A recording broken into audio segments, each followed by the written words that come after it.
we really want this space to be led by the mother. Yes. So home will not be a space that you'll come to and you'll be told this is how you have to do it. We will say, how can we help you? These are your options. What do you need? Yeah. Let us take care of you. Let us take your baby while you have a bath. Oh my God. Yes.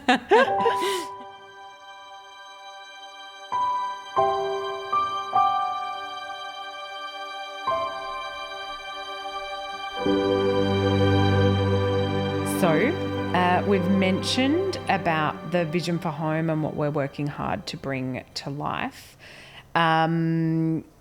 So there's obviously an opportunity here, and let's delve into that opportunity, Jess. So currently there are very few places where people can go after they've given birth, where they can get help, care, Overnight. respite, where they can stay the night. There's some hospital-based programs and spaces that people can go, but there's nothing private. There's nothing with the loving warmth that you are trying to bring into this space. So obviously I've been talking about this with anyone and everyone lately because it's so exciting. And the way I always describe home is it's a place where people can go anytime in the first year after having their baby. Yes. While they're there, they have access to 24/7 care. There'll be midwives, there'll be lactation consultants, there'll be naturopaths, there'll be doulas, there'll be body workers, and all of their food and laundry will be taken care of. Yes. And nutritionally specialised postpartum organic meals. Yeah.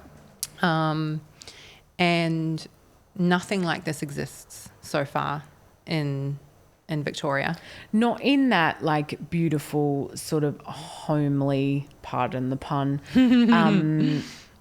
environment. Like I've spoken to quite a few women in Victoria just through, meeting them that said, I went to Waverley Private, or, I went here and there. And of course there's the Grand Hyatt, for which some is people. the straight after kind of, we need a bed, can you go to the Grand Hyatt? But, that's still that very short stint of time, and it's not necessarily a postpartum experience in the true sense of it. It's just you can go and stay here because we sort of need a bed. Yeah. And it costs a hell of a lot of money from what I've heard as well. I never got that experience, but so there's certainly an opportunity for something like this to exist, and then after the research and everything, we know that it's wanted. And also it's really important that this is available not just in the immediate postpartum, because there's people like myself who had a really beautiful time in my postpartum, but the 6-month mark after both children, I was a mess.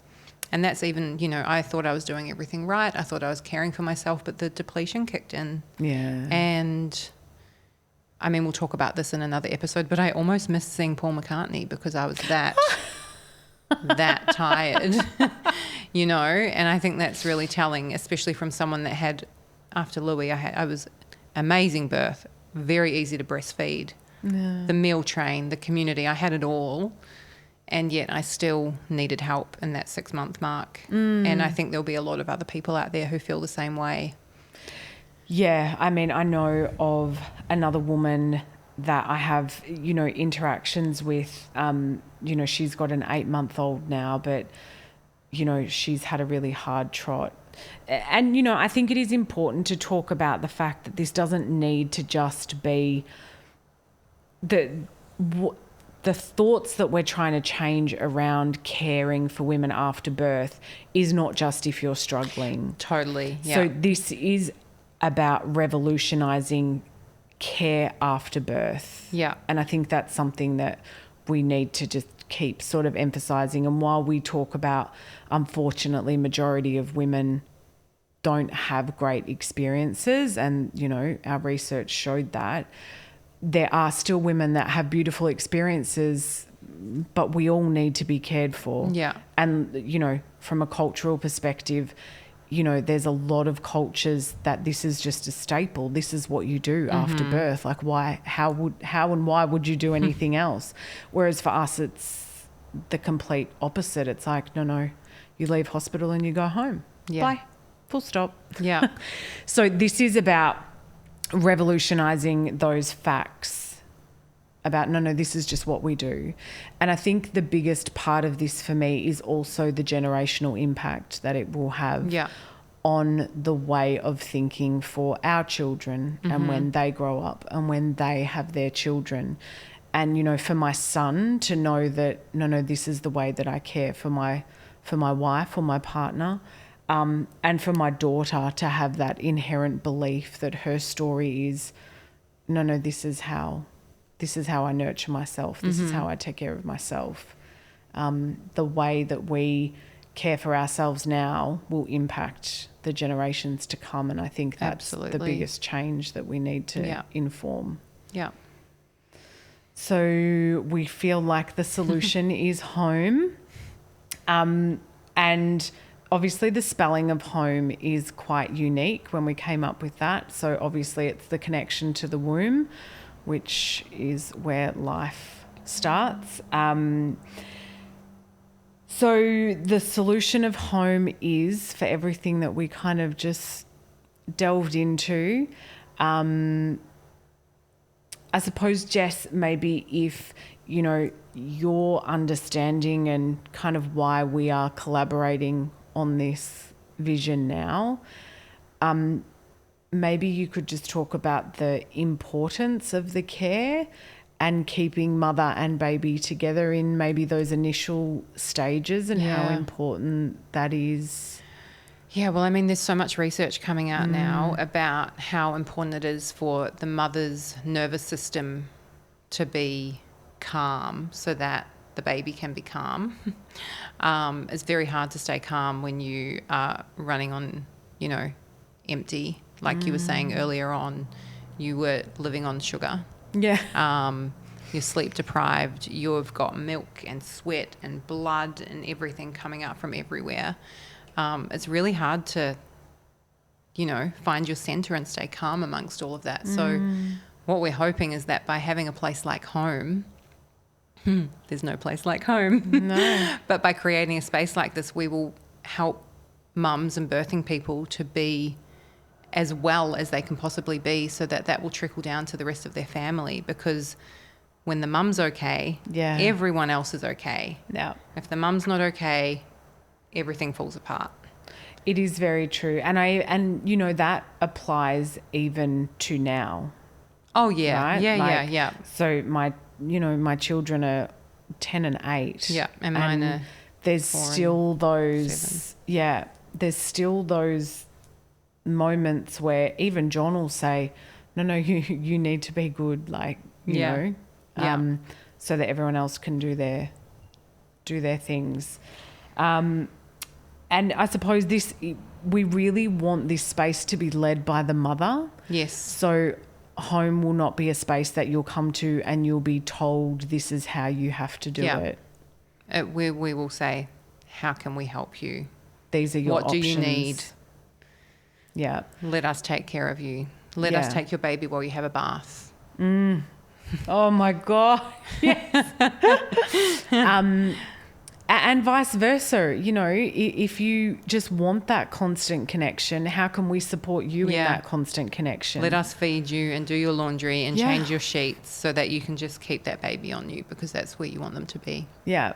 So that is another, really big thing when I kind of thought about this space was, yes, I wanted that guidance and those options of, okay, well, there's a few different ways you can breastfeed. Yeah. Let's maybe start here. Yeah. And then see how you feel. Yeah. So, you know, the journey is just absolutely led by the mother. And even if you don't know, like if I retrospectively think about if home existed when I had Valentina and in all of that turmoil, I too probably wouldn't have gone till 5 months because my way of thinking still would have been, no, I need to do this on my own. Got to do this by myself. Yeah. So I probably still wouldn't have gotten there till 5 or 6 months in. And I would have, arrived still feeling all of those feelings of, I don't know what to do, just tell me. Yeah.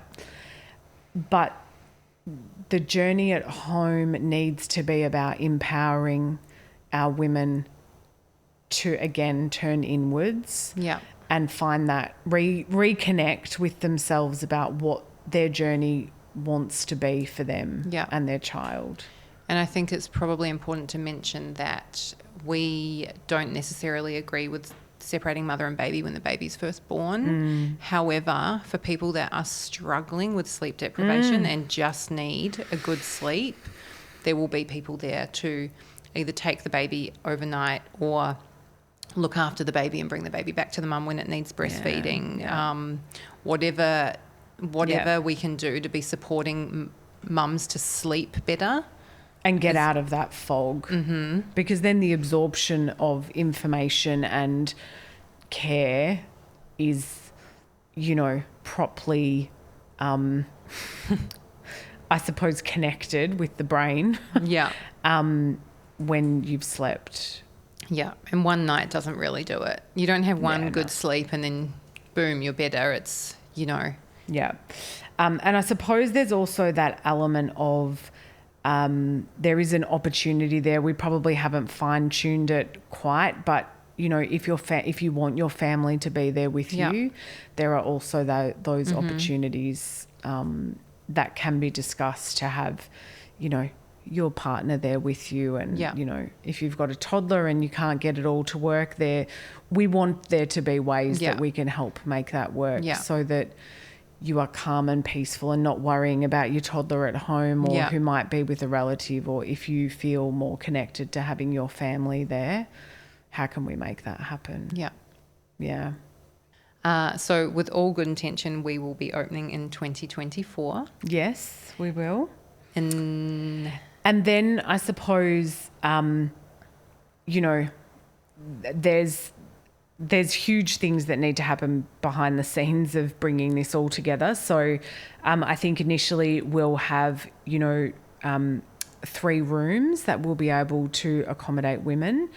And then, bigger picture is that we will get to, kind of between 10 and 20 rooms. And the idea is that we will have all allied health on site. So we will have very specific specialists, being postpartum physios, nutritionists, naturopaths, acupuncturists, psychologists, all the support structures that need to be there to give a woman every single aspect of support will be there on site. Because I know from when I got the lactation consultant and then got Kate in, I had to wait 4 weeks to see Kate, and then I still had to wait 2.5 weeks to see a lactation consultant. So the in-betweens of all of that was really hard. So the part of the vision for me was it's also a fundamental to have all of those be available on site. And look, that will grow organically and morph into whatever it will be. My original vision to even what it is now has shifted and changed. But that is sort of the long-term vision. And then, and it will look different. Regional centres might look different because just of demographically how they are and the way that, their towns might be set up. So the intention is to have more than one space long-term? Oh, yeah. If we go my big brain, we are all over the world servicing all of our expat communities because, I've got a girlfriend at the moment who is living in Riyadh in Saudi Arabia, and her and her husband moved there, and she's fallen pregnant and is pregnant. I think she's probably about 20 weeks now. And hopefully, we'll get her on to chat about her experience. But, just talking to her about she's in a Western compound in the middle of Saudi Arabia. So she's already anticipating her nervousness for her postpartum period and what that looks like for her.